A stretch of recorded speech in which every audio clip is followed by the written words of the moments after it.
Well, for me, I came out of the Ironman racing and made the decision last year to try and chase a spot on the Australian Olympic team for London.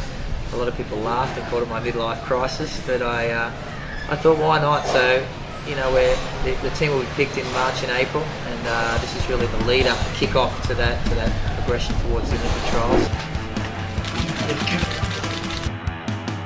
So I've always been motivated by chasing dreams, you know. And as a little kid, the thing that brought me to triathlon was the Hawaiian Ironman. I watched it on television and thought, geez, I wouldn't mind doing that one day. And then the Olympics came into play, and I'd always been fascinated by the Olympic Games. And I really had to turn my back on that to chase Hawaiian glory. And when I got that glory, I thought, I came home with my family, and then the opportunity to represent in London came, and I thought, well, why not chase that dream? I've always wanted to be an Olympian, a 38-year-old Olympic hopeful.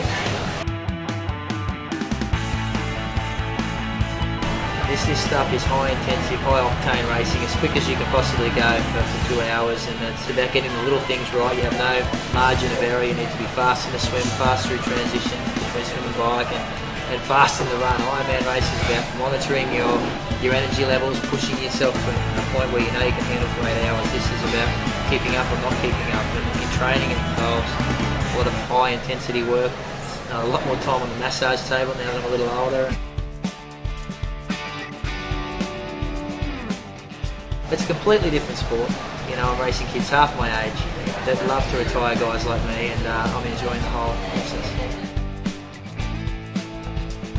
You always look for different challenges, but for me I think it's pulling on the green and gold, you know, and representing in an event that's bigger than your sport. You know, the Olympic Games are so special because it involves your country's sports and travelling as a team and representing as a team, and pulling on green and gold special. Ironman racing is very individual.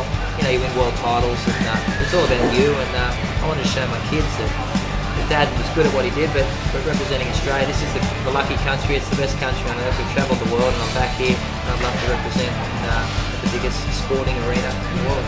I don't want to get ahead of myself, because prior to Sydney, I figured that I'd win an Olympic gold medal before the Sydney Games. I was left off the team controversially, and that, I think, really kick-started my career. I think it was, looking back now, was the best thing that ever happened to me. And you know, I've gone from there to do what I've done, and I think my failures in making that team in Sydney was that I was looking at Olympic glory before I was looking at Olympic selection. So this time around, it's making the team first, and then we'll start talking about medals. But if I'm in London, I definitely want a medal.